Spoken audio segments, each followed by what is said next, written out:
And then on the field, you could find games where even as a quarterback, like forget just the athlete stuff, you watch the first half of the Georgia game and you're like, this guy can do anything. And then you watch everything else and you're like, all right, this is a little bit of a roller coaster ride.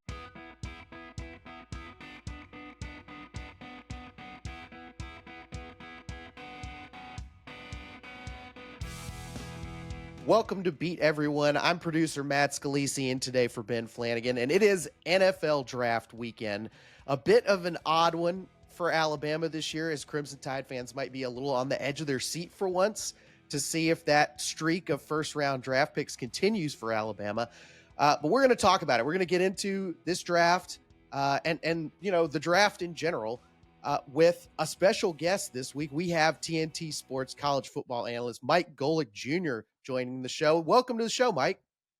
Appreciate you having me. And yeah, this is a very interesting position for Bama fans going into this one. It's I really don't know where I fall on it either, so I'm excited to kind of talk through this with you. Yeah, well, before we get into specifically Alabama, I did want to ask you a little bit about kind of a big picture question about this draft. I mean, obviously college football is in a really unusual place right now. Historically, there's all this constantly shifting, you know, status quo. There's NIL, there's players making seven figures while they're still in college.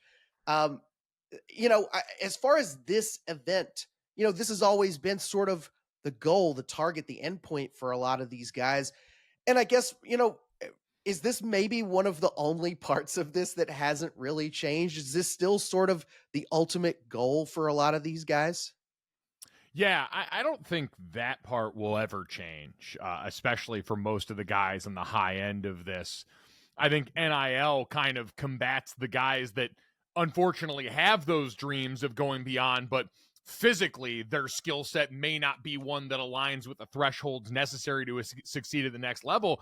And so their biggest earning period is going to be in college. But yeah, anyone who straps it up at these high levels that we're talking about usually does so with dreams of playing on Sundays. And even with all the money going into their pockets now, it still pales in comparison to the guaranteed money, the structure here, what potentially comes with that second contract, and all the different things in a league that is still much more professional at this point than the version of college football we're dealing with right now. And it's the best of the best. I think that was really the thing that stuck out to me in my very limited foray into professional football as a guy that went through the draft process and got into those training camps and got to see up close and personal what it looks like when the best guy on every team in college all of a sudden goes to join up and become the 4th, 5th, 10th, 50th best guy on an NFL roster, and how humbling that can be, what a great challenge it is for you as an athlete at the highest level. I think all those things are always still going to be the mountaintop for these guys.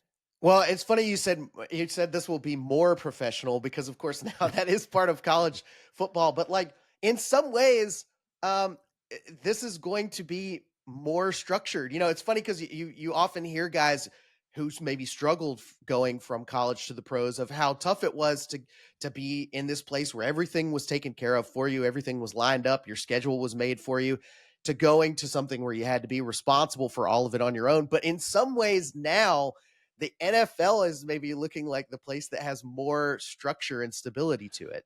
Well, I think contractually, I should probably make that caveat, yeah, because there is still, listen, for all that we've talked about college athletics distancing itself more and more from the academic model, even if in some places it felt like there was already a pretty big chasm. Yeah, chasm there. Yeah, chasm. Right on the note of education. Good on me. Go Irish. But no, I think you're still going to have to, at the next level, always have to learn how to manage an abundance of free time. Because in college, everything's monopolized. Like the NFL offseason program, even compared to a college offseason program, is much less structured overall. There's much less going into it. They have much less control of your time. And so you do have to learn how to be a pro in that way. But contractually, we hear all these things about, you know, some NIL deals going unpaid, coaches promising certain things, but the collective not being on the same page, and deals that we in the public don't really get to see the nuts and bolts of. In the NFL, all that stuff is collectively bargained. Everyone knows what they're entering into, and so there's protections and assurances on both sides. So from that standpoint, professionally, things get a lot easier because this is a well-worn path. But to your point, there is still that learning curve of, all right, you have to be an adult about this in a way that maybe is happening more and more in college now. I can only speak from my experience as a Mhm. player back before people were getting openly paid like this. But for the guys now, as it has become more of a job, as that pressure does mount both internally and externally, maybe that changes as well. Advances in sports science, medicine, the approach in general. But that jump to the next level, the best advice I got early on, and the advice that most guys get, is when you're a young guy coming into the league, find a vet, find one whose process you see and can find value in, and do your best to emulate them. Hug up on the vet, ask questions, watch and learn from the example that they set, whether it's how you approach getting ready for practice, how you approach getting ready for the offseason, et cetera. Pretty good advice for most fields, I would say, Yeah. professionally. Yeah. Well, Mike, in terms of Alabama, you're a guy who has, I think, been approaching this sport from a national perspective for a long time now. How do you sense people are perceiving prospects coming out of Alabama into the NFL right now? I think obviously we sort of joked at the top of the show that they've been pumping so many guys into the NFL for so long. Some of them work out, some of them don't. But what's kind of the sense that you get that maybe it's a stereotype, maybe not, but that people have about prospects coming out of Alabama into the league? Yeah, usually you knew what you were buying when you bought Alabama stock going towards the next level, especially at certain positions. Right now, this is going to change and morph some as the Kalen DeBoer era gets further and further into that timeline. But with still so much Nick Saban DNA around that program, you always thought, all right, offensive line, defensive back, wide receiver, linebacker, these are positions that you know are going to be incredibly well coached. You played at an incredibly high level in the best conference in football.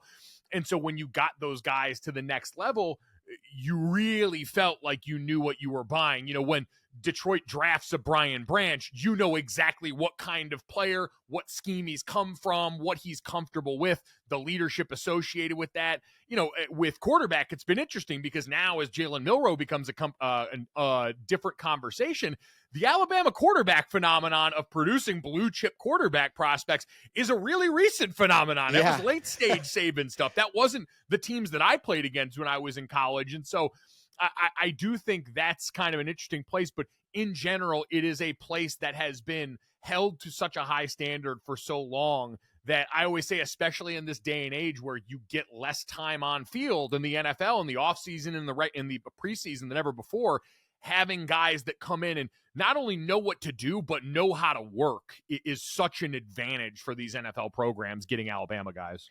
Well, let's get into a few of them specifically, and I want to start with Jihad Campbell, who's probably the most sure thing coming out of Alabama in this year's draft. What have you seen of him, and what do you look for if you're a team that is thinking about taking a linebacker in the first round? Yeah, linebackers are real, especially, you know, off ball. You know, we kind of lump linebacker into some of the pass rushing edge Sure. guys too, but true off ball linebacker in the NFL right now is a really interesting position because we saw that transition to the 7-on-7 11 personnel league that all of a sudden left a soft middle for a lot of teams to exploit. You saw, especially in the NFC, teams like the Detroit Lions, the Philadelphia Eagles, the San Francisco 49ers were more than happy to say, we'll load up on tight ends and running backs and ass kickers in the offensive line, and we'll beat you to death up the middle every day and twice on Sunday. And so linebackers become an incredibly valuable position, but I think you have to know who you're getting. And with Jihad Campbell, for example, if you're looking for a downhill thumper, I don't know if that's your guy.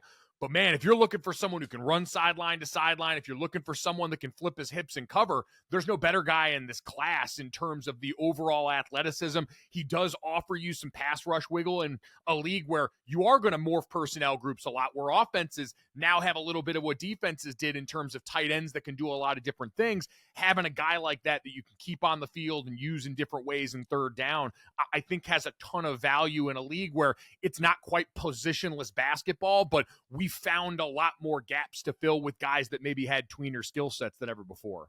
Yeah, for sure. An interesting, time to be kind of a swing guy in the middle, like you said, in the middle of that defense.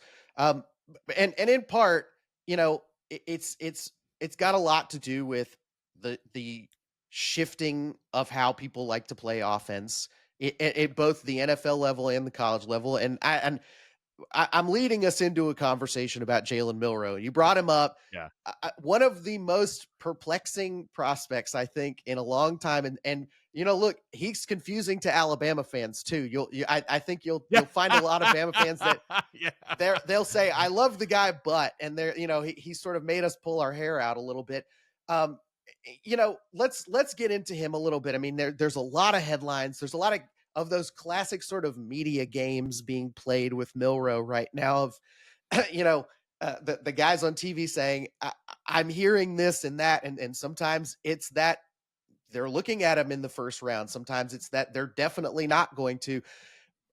Where I'll start this conversation with you, Mike, is how far can Jalen Milroe's sort of raw natural ability take him in the NFL? And we've heard of several cases in recent years of teams taking guys like that, but let's Yeah. talk about Milroe specifically as far as that goes. I think, like everything else, the quarterback conversation starts with context, which is, hey, if he lands in the right organization and either doesn't have to play right away or lands with the team that's got one of those proven quarterback developers, this is a guy with so much ability that you're kind of willing to give him the chance. But at the same time, and this has been my chief concern with Jalen, because again, you talk about the person, the leader, the background, all of those things. When you sit and talk with him, and I had a couple of chances to on Radio Row during Super Bowl week, what an impressive guy to sit and talk about the game with. He's got so much confidence, but it doesn't really flip over to arrogance. All of those things that you want out of a leader and a player. And then on the field, you could find games where even as a quarterback, like forget just the athlete stuff, you watch the first half of the Georgia game and you're like, this guy can do anything. And then you watch everything else and you're like, all right, this is a little bit of a roller coaster ride. And my big concern going all the way back to this is it's not like he's been poorly coached. Mm-hmm. This isn't a raw guy that went to a place that was not able to develop him. Like, Tommy Rees, I have tons of familiarity with. I mean, he was my quarterback at Notre Dame for a time being, was the offensive coordinator at Notre Dame for a while. Like, the guy can coach ball, and the same goes for Kalen DeBoer, who came over fresh off of making Michael Penix into a first-round pick, or helping, I should say, in that process. And so he's been well coached in multiple schemes, and yet there are still some things that show up that are a bit erratic in terms of the production, and so that worries you a little bit. But Lord God Almighty, there are just not a lot of people that move like this guy. Like he is the Jaden Daniels, Lamar Jackson level athlete in this class in terms of a runner. I mean, the stats that you want to pull up in that facet of his game are video game stuff. It's laughable. And so where I've kind of fallen on Jalen is he's not a first-round quarterback in my mind. And I think taking him there, even in the back end of the first round, because of what that usually entails, you're expected to go in there and be the guy sooner than later, is a bit difficult for me. But if you want to talk about taking a flyer on him as soon as you get into round number 2, I can understand that, because, again, this is a league full of coaches with hubris that say, hey, I can fix it. I can do better than you could do with all that talent. And there's just so much to work with under the hood with him. How much in terms of coaching in the NFL right now, how much room and acceptance is there for the idea of having a guy that maybe he's not your full-time quarterback, but he's got kind of a package, or you've got some situational stuff you can do with him? Is that, I know there's not a ton of cases of that. Is that something you think there's any interest in for a guy like Milroe? I would say, what's the last time we saw stuff like that? Was it like rookie year Lamar Jackson when you had Joe Flacco in Baltimore at quarterback? And I remember all the practice footage of them putting both on the field at the same time. And it's a pass supposed to go to Lamar. And Joe's just like, nope, not going to take my job. Not today. So I don't know if there's much precedent for that. I think for me, the better case scenario for Jalen, because I don't, let's put it this way. In this day and age, NFL offensive coordinators seem more willing than ever to meet college quarterbacks where they're at and do what they can in creative situations to get their best weapons on the field and make use of those. And this kind of part that depends on Jalen's demeanor, because I don't know how married he is to, hey, I have to be a quarterback no matter what.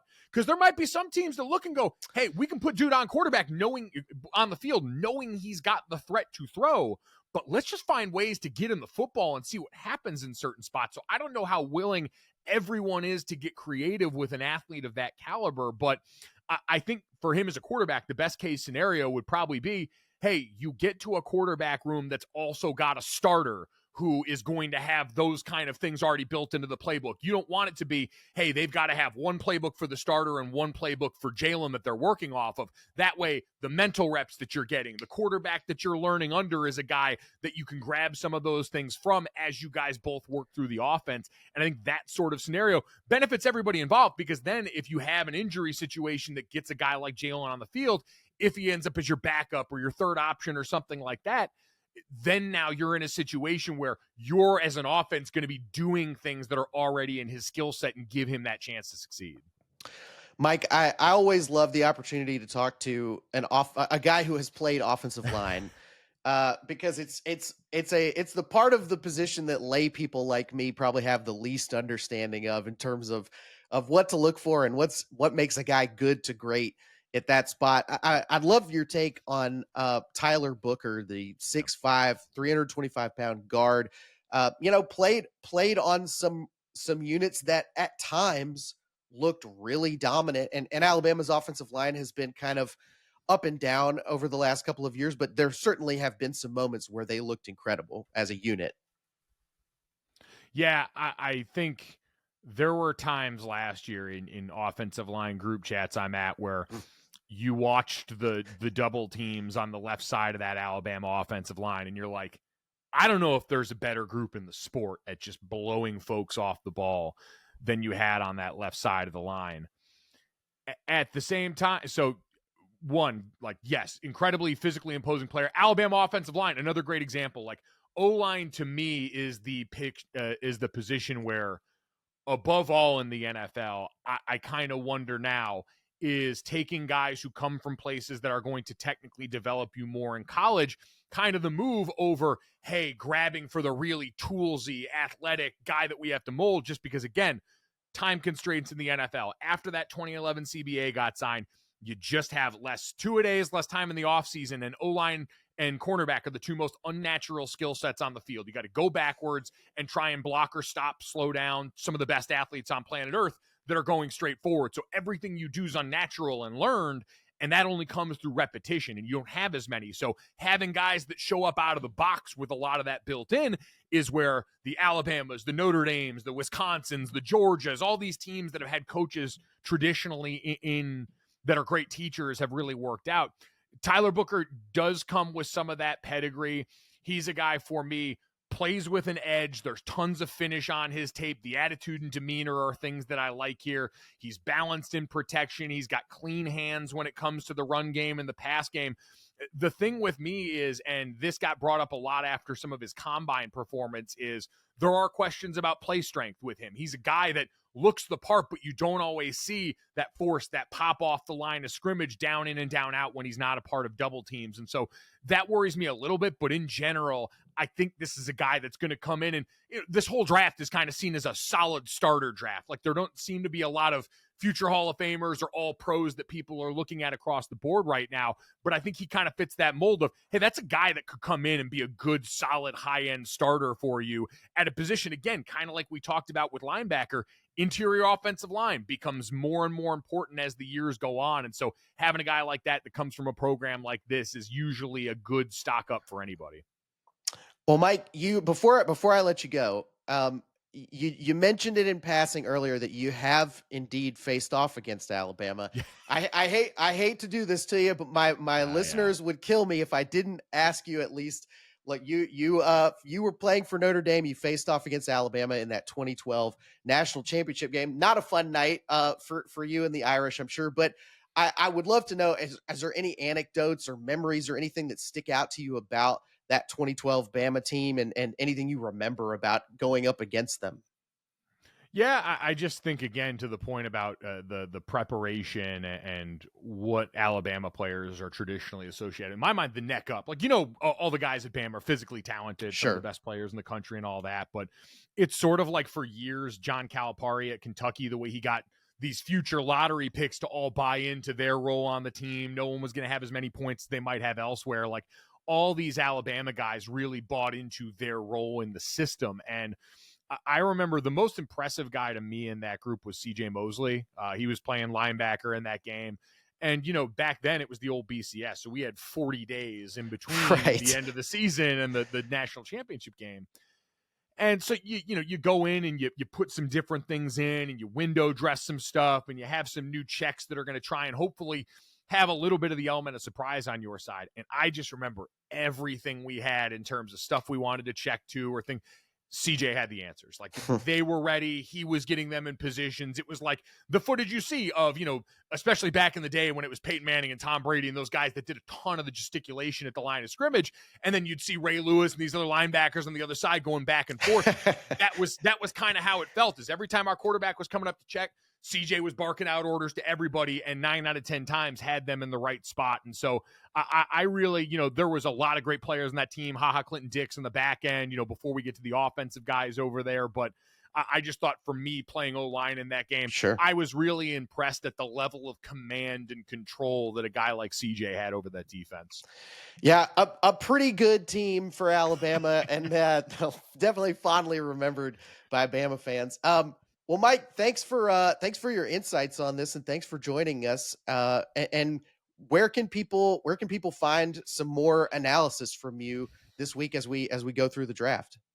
Yeah, at Mike Golic Jr. on Twitter, Blue Sky, Instagram, all those places on social media. Good place to find me. And then I will be a part of the night 2 coverage. So Friday night with the folks over at Bleacher Report. So you'll be able to check that out on the BR app. I believe that'll be on Max. It'll be all over social, House of Highlights stuff there. So I'll be over there with Adam Lefko and some of the crew there breaking down the draft for the entirety of rounds 2 and 3. So looking forward to that. Yeah, day 2 could be busy for Bama for sure. So we'll keep an eye on you over there, Mike.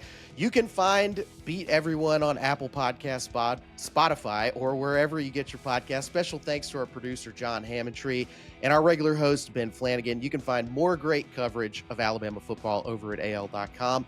Thanks, everybody, for listening. Thanks to Mike for joining us, and we will see everybody next time.